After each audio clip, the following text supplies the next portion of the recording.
Hello friends, இந்த வீடியோவில் onion powder, garlic powder, அப்புறம் டொமேட்டோ பவுடர் இந்த மூணும் வீட்டிலையே எப்படி ரெடி பண்ணலான்னு தான் பார்க்க போகிறோம். ஃபஸ்ட்டு பூண்டு பொடி ரெடி பண்ணலாம். இதுக்கு பூண்டை நல்லா தோல் உரிச்சிட்டு அதை இந்த மாதிரி சாப்பரில் போட்டு லைட்டாக அரைச்சிக்கோங்க. அப்படி சாப்பர் உங்ககிட்ட இல்லை அப்படின்னா நீங்கள் மிக்சியில் அரைச்சிக்கலாம். ஆனால் தண்ணி ஊற்றாமல் அரைச்சிக்கோங்க. அப்படி இல்லைன்னா நீங்கள் கையால் கூட எவ்வளோ சின்னதாக கட் பண்ண முடியுமோ அந்த மாதிரி கட் பண்ணிக்கோங்க.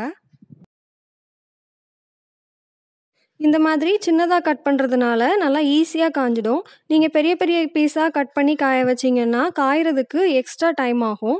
இப்போ நான் இந்த மாதிரி கட் பண்ணியிருக்கிறதுனால எனக்கு மேக்ஸிமம் 2 நாள் தான் ஆகும் இது ஃபுல்லாக காயறதுக்காக. இப்போ இது எல்லாத்தையும் ஒரு பிளேட்டில் ட்ரான்ஸ்ஃபர் பண்ணிவிட்டு நல்லா காய வச்சுடுங்க. இப்போ இது காயும்போது அப்பப்போ நீங்கள் இதை கிண்டி விட்டுக்கிட்டிங்கன்னா பிளேட்டில் ரொம்ப அதிகமாக ஒட்டாமல் இருக்கும். நீங்கள் இதை கிண்டி விடாமல் 2 நாள் கழித்து நீங்கள் எடுத்து பார்க்கும்போது எல்லாமே பிளேட்டில் கம்ப்ளீட்டாக ஒட்டியிருக்கும். அது உங்களுக்கு எடுக்கிறதுக்கு ரொம்ப கஷ்டமாக இருக்கும். அதனால அப்பப்போ கிண்டி விட்டுக்கோங்க. இப்போ 2 நாள் இது நல்லா வெயிலில் இருந்துச்சு.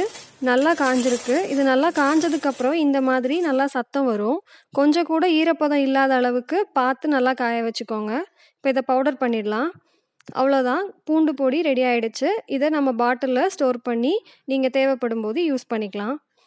அடுத்து இதே மாதிரி வெங்காயத்தையும் நம்ம சின்ன சின்னதாக சாப்பரில் போட்டு கட் பண்ணிக்கலாம். இல்லைன்னா கையால் கூட நீங்கள் கட் பண்ணி இதே மாதிரி 2 நாள் காய வச்சுக்கோங்க. இதுவும் இந்த மாதிரி நல்லா காயணும். ஈரப்பதம் கொஞ்சம் கூட இருக்கக்கூடாது.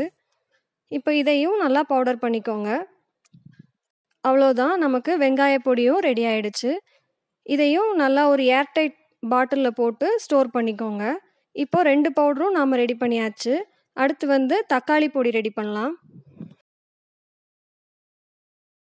இதுக்கு ஃபஸ்ட்டு தக்காளியை நல்லா கழுவிட்டு அதுக்கப்புறமா இந்த மாதிரி கட் பண்ணிக்கிட்டேன்.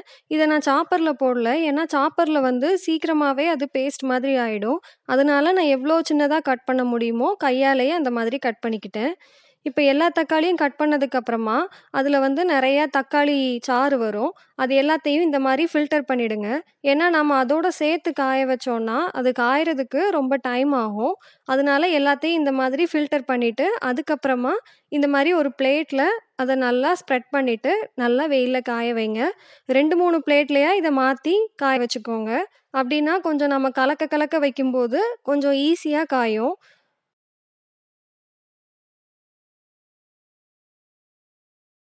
இப்போ இது எல்லாமே நல்லா கம்ப்ளீட்டாக காயறதுக்கு 3 to 4 டேஸ் ஆகலாம். அதனால் நீங்கள் இதை நல்லா செக் பண்ணிக்கோங்க காஞ்சிருக்கா இல்லையான்ட்டு. காயலைன்னா எக்ஸ்ட்ரா ஒரு நாள் 2 நாள் அந்த மாதிரி வச்சுக்கோங்க.